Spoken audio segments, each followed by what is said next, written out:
Assalamu alaikum 7th class. How are you all? Hope you are all fine. It's me, Miss Sabah Naseem. So students, we are reading unit number 1.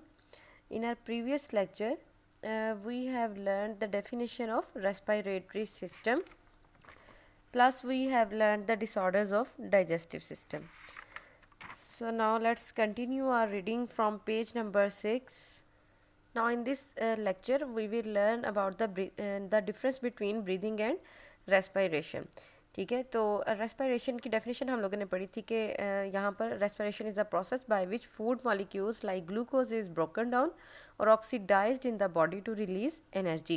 यानी respiration एक ऐसा process है जिसमें खुराक जो हम take इन करते हैं उसकी ब्रेक डाउन होती है, ठीक है, उसकी ऑक्सीडेशन होती है, उसके अंदर ऑक्सीजन शामिल की जाती है और इस दौरान में आपको क्या मिलती है, एनर्जी रिलीज़ होती है, ठीक है, जो कि हम अपनी डिफरेंट एक्टिविटीज़ में यूज़ करते हैं उसको।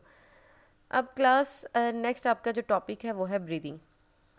ब्रीदिंग में पहले तो मैं आपको इसकी डेफिनेशन जो है वो बता देती हूँ, सिंपल इसकी डेफिनेशन कि ब्रीदिंग होती क्या है। ब्रीदिंग जो है वो एक यहाँ पे देखें मैंने आपके लिए इसको लिखा है separately. So what is breathing? It is a physical process of taking air in and expelling it from the lungs. यानी सिंपल एक फिजिकल प्रोसेस है ये, ठीक है, जिसमें आप क्या करते हैं, आप हवा को अंदर लेके जाते हैं और फिर लंग्स से जब हवा बाहर निकलती है तो इस दौरान जितनी भी फिज़िकल एक्टिविटीज़ आप करते हैं या आपके जो भी रिब केज है या डायफ्राम है उसमें फ़िज़िकली जो भी तब्दीलियाँ आती हैं उसको हम ब्रीदिंग कहते हैं, ठीक है। So what is breathing? It is a physical process of taking air in, यानी एक तबई प्रोसेस है जिसमें आप हवा को अंदर लेके जाते हैं and expelling it from the lungs, और फिर उसे हम अपने फेफड़ों के ज़रिए गैशियस एक्सचेंज के बाद बाहर निकालते हैं, ठीक है। So in this topic here they have wrote about lungs, ठीक है।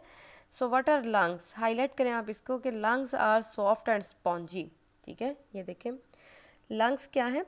Lungs are a pair of spongy, air-filled organs located on the either side of the chest. Here you can see in the picture. ये lungs उन्होंने आपको दिखाए भी हुए इधर, ठीक है, लेफ्ट भी और राइट वाला लंग भी आप देख सकते हैं इस पिक्चर में क्लियरली, ठीक है। अब ये लंग्स क्या होते हैं?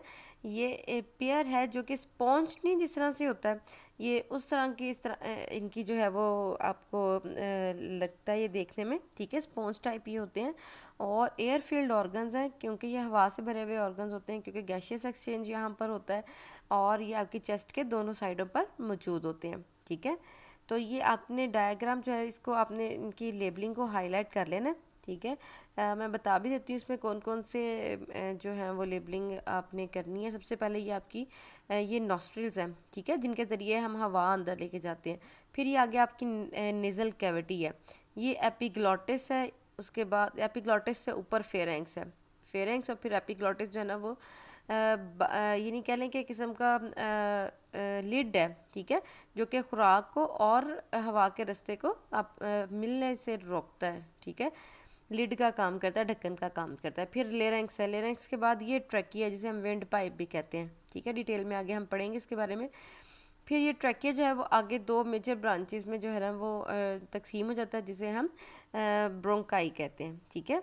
और उसके बाद ब्रोंकाई जो है ये देख सकते हैं आप आगे अंदर जाके बहुत ही फाइन ट्यूब्स में चेंज हो जाता है जिनको हम ब्रोंक्यूल्स कहते हैं, और ब्रोंक्यूल्स के एंड पर एयर सैक्स होती हैं यानी हवा की थैलियाँ होती हैं जिन्हें हम एल्वियोलाई कहते हैं, और मेन वहाँ पे आपका गैशियस एक्सचेंज होता है आपके ब्लड में और आपके सेल्स के दरमियान, ठीक है। तो ये राइट लंग है आपका, ये लेफ्ट लंग है और ये आपका डायफ्राम है सारा, ठीक है, ये डायफ्राम है। So class what happen in the lungs, यानी लंग्स में होता क्या है। Lungs expand as you breathe in, यानी जब आप हवा अंदर लेके जाते हैं तो आपके फेफड़े जो हैं वो एक्सपैंड करते हैं, ठीक है, फैलते हैं। एंड कॉन्ट्रैक्ट, और जब आपके लंग्स कॉन्ट्रैक्ट करते हैं यानी सिकुड़ते हैं तो हवा जो है वो आपके जिस्म से बाहर निकलती है, ठीक है। इसके अलावा क्या है कि two different muscles control your lungs, like here you can see two different muscles control your lungs, यानी दो मुख्तलिफ तरह के मसल्स हैं जो आपके लंग्स को कंट्रोल करते हैं। अब वो कौन कौन से मसल्स हैं? वो हैं intercostal muscle and diaphragm. So what is intercostal muscle and what is the function of intercostal muscle? Intercostal muscle जो है वो एक्चुअली बैंड्स हैं मसल्स के, जो कि कहाँ पे मौजूद हैं? बिटवीन रिब्स, यानी आपकी पसलियों के दरमियान जो मसल्स मौजूद हैं उनको हम क्या कहते हैं? Intercostal muscle. अब इनका काम क्या है? They help to move the rib cage. ये देखें, ये आपका रिब केज उन्होंने दिखाया हुआ है। सारा जो ये जो पिंजरा टाइप है ना आपका रिब्स का, ठीक है, उसको हम क्या कहते हैं? ये रिब केज है सारा आपका, ठीक है। और इसके अंदर लंग्स जो है वो प्रोटेक्ट हुए हुए हैं, महफूज है। ये आपका ट्रैकिया है, ठीक है, और ये पीछे आपका ये डायाफ्राम है। तो रिब केज के रिब्स के दरमियान में जो मसल्स मौजूद हैं उनको हम इंटरकोस्टल मसल्स कहते हैं, ठीक है। और इनका फंक्शन क्या है? They help to move the rib cage को हरकत करने में ये मदद देते हैं। Then we have the other one is diaphragm, ठीक है। हमने अभी पढ़ा कि two different muscles control your lungs, यानी दो मुख्तलिफ किस्म के मसल्स हैं जो आपके लंग्स को कंट्रोल करते हैं, एक इंटरकोस्टल और दूसरे diaphragm. So what is diaphragm? देखें, डायाफ्राम जो है ये कॉन्ट्रैक्ट करता है। ये देखें, यहाँ भी उन्होंने आपको बताया हुआ ये डायाफ्राम है, ठीक है। यहाँ पे भी आप देख सकते हैं ये डायाफ्राम जो है, यहाँ पे ये उठी हुई शक्ल में डायाफ्राम मौजूद है। अब डायाफ्राम ना कॉन्ट्रैक्ट भी करता है और रिलैक्स भी करता है। तो due to its contraction and relaxation air is pulled in and pushed out of the lungs, यानी जब डायाफ्राम कॉन्ट्रैक्ट करता है तो हवा जो है वो अंदर की तरफ जाती है फेफड़ों के, और जब आपका डायाफ्राम रिलैक्स करता है तो फिर लंग्स में से हवा जो है वो बाहर निकलती है, ठीक है। अब ये देखें, यहाँ पे सारा ये प्रोसेस हो क्या रहा है एक्चुअली। इसके अलावा डायफ्राम का जो काम है वो क्या है कि it separates the heart and lungs from the rest of the organs, ठीक है। यानी ये दिल को और फेफड़ों को बाकी तमाम ऑर्गन से अलग करता है। अब क्या हो रहा है इस सारे प्रोसेस में? व्हेन दीज मसल्स कॉन्ट्रैक्ट, यानी ये जो डायफ्राम और इंटरकोस्टल मसल जो हैं जब ये कॉन्ट्रैक्ट करते हैं, द चेस्ट गेट्स बिगर, तो आपका जो चेस्ट का जो सरफेस एरिया है वो बड़ा हो जाता है। द रिब्स मूव अप, इस तरह से ये देखेंगे आपकी पसलियाँ जो हैं ये ऊपर को उठती हैं, ठीक है। द रिब्स मूव अप, आपकी पसलियाँ ऊपर को उठती हैं, एंड आउट एंड डायाफ्राम फ्लैटन्स, और आपका डायाफ्राम जो है वो इस तरह फ्लैट हो जाता है, हमवार हो जाता है। इससे क्या होता है? That makes air rush in through mouth and nose, तो फिर तेज़ी से हवा आपके मुंह और नाक के ज़रिए फेफड़ों के अंदर दाखिल होती है। व्हेन द मसल्स रिलैक्स, और जब डायफ्राम मसल्स जो हैं वो रिलैक्स करते हैं, चेस्ट जो है आपका चेस्ट का सरफेस एरिया वो स्मॉलर हो जाता है और हवा जो है वो बाहर निकलती है, ठीक है। तो ये आपने लेबलिंग के लिए ये जो ऊपर रेस्पिरेटरी सिस्टम की दी हुई है इसको भी आपने हाईलाइट करना है। फ्रंट व्यू जो है चेस्ट का ये भी लेबलिंग के लिए, और साइड व्यू भी, ठीक है। So now what's happening inside your lungs? अब आपकी लंग्स के अंदर क्या हो रहा है, ठीक है। सबसे पहले तो ये जो ट्रैकिया, इसके बारे में उन्होंने आपको बताया कि व्हाट इज़ ट्रैकिया। ट्रैकिया जो है वो एक पैसेज वे है, एक रास्ता है जिसके ज़रिए हवा जो है वो आपके नोज़ एंड माउथ से अंदर जाती है आपके लंग्स की तरफ, ठीक है। तो ट्रैकिया को हम विंड पाइप भी कहते हैं। Trachea is also known as wind pipe. It carries air down from nose and mouth, ठीक है। तो उसके बाद आपने हाईलाइट करना है इसको कि ट्रैकिया जो है, विंड पाइप जो है आपका, जो ट्रैकिया है, it divides into two tubes called bronchi. Here you can see ये ट्रैकिया, ठीक है। और ये दो मेजर ब्रांचेस में जब डिवाइड होता है तो उन दो मेजर ब्रांचेस को हम क्या कहते हैं? उनको हम ब्रोंकाई कहते हैं, ठीक है। Then bronchi again divides into thousand of narrower tubes called bronchioles. अब जैसे ये यहाँ पे आप देख सकते हैं बहुत सी छोटी छोटी जो आपके ब्रोंकाई हैं ये आगे मजीद पतली पतली नालियों में टूट जाते हैं जिन्हें हम ब्रोंक्यूल्स कहते हैं, ठीक है। Which end in tiny air sacs और एल्वियोलाई।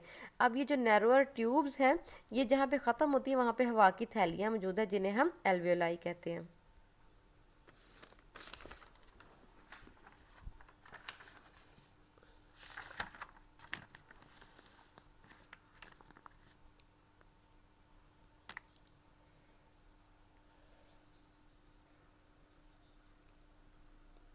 जी स्टूडेंट्स, पेज नंबर 10 पर ही आपके वर्ड्स टू लर्न रह गए हैं, लास्ट ही, ठीक है। ये हम नेक्स्ट टॉपिक प्रीवियस लेक्चर में हम ये पढ़ भी चुके हैं, डिसऑर्डर्स, ठीक है। तो इसमें कॉन्स्टिपेशन है, इसमें इनएबिलिटी होती है टू एक्सपेल फीसेस, यानी फीसेस जो है वो हम अपनी बॉडी से, यानी जो वेस्ट मटीरियल है उसको एक्सपेल नहीं कर पाते हैं, ठीक है।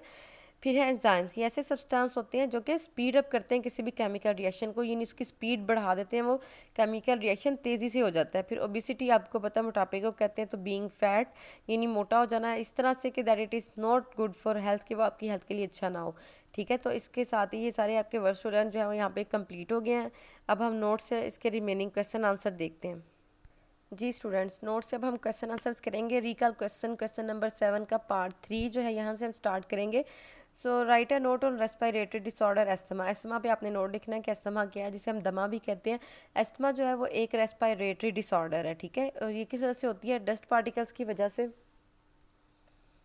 डस्ट पार्टिकल्स की वजह से होती है, स्मोक और पोलन्स वगैरह की वजह से होती है। इसके अलावा when these agents enter the lungs, जब स्मोक, पोलन्स या डस्ट पार्टिकल्स में से कोई भी एजेंट आपके लंग में दाखिल होता है, they irritate the muscle of bronchioles, तो ये ब्रोंक्यूल्स के मसल्स को इरिटेट करते हैं, ड्यू टू विच ब्रोंक्यूल्स जो हैं वो ट्यूब्स नैरोअर हो जाती हैं, तंग हो जाती हैं, and the person feels problem in breathing, और जो यानी जिस बंदे को ये प्रॉब्लम होता है अस्थमा का, तो फिर उसको सांस लेने में प्रॉब्लम होती है। It can be cured by using inhalers, तो एस्मा में आपको जो क्योर है वो क्या दी जाती है? इनहेलर्स दिए जाते हैं। ठीक है, सो नेक्स्ट पार्ट 4 है क्वेश्चन नंबर 7 का, where does gaseous exchange takes place in the lungs. अभी हमने पढ़ा कि गैशियस एक्सचेंज लंग्स में एल्वियोलाई में होता है। ठीक है, तो how can we prevent, next question है आपका, how can we prevent constipation, से कैसे बचा जाता है? ये भी हमने कॉन्स्टिपेशन वाले में पढ़ा था कि eating fresh fruits and vegetables can help relieve constipation. इसके अलावा अगर सीवियर टाइप की आपको कॉन्स्टिपेशन है तो फिर हम मेडिसिन जिन्हें हम लेग्जेटिव्स कहते हैं वो दी जाती हैं। सो नाउ क्वेश्चन नंबर 7 का पार्ट 6 है, differentiate between breathing and respiration.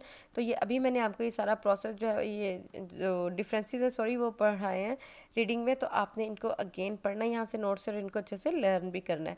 तो यहाँ तक आपने ये क्वेश्चन आंसर यानी पार्ट क्वेश्चन नंबर 7 के पार्ट 3 से 6 तक आपने लर्न करने हैं अच्छे से, और रीडिंग में आने वाले भी कॉन्सेप्ट्स और जो यूनिट के लास्ट पे दिए हुए हैं लास्ट 3 आपके वर्ड्स टू लर्न, उनको भी आपने अच्छे से कॉन्सेप्ट के तौर पे अच्छे से लर्न करना है।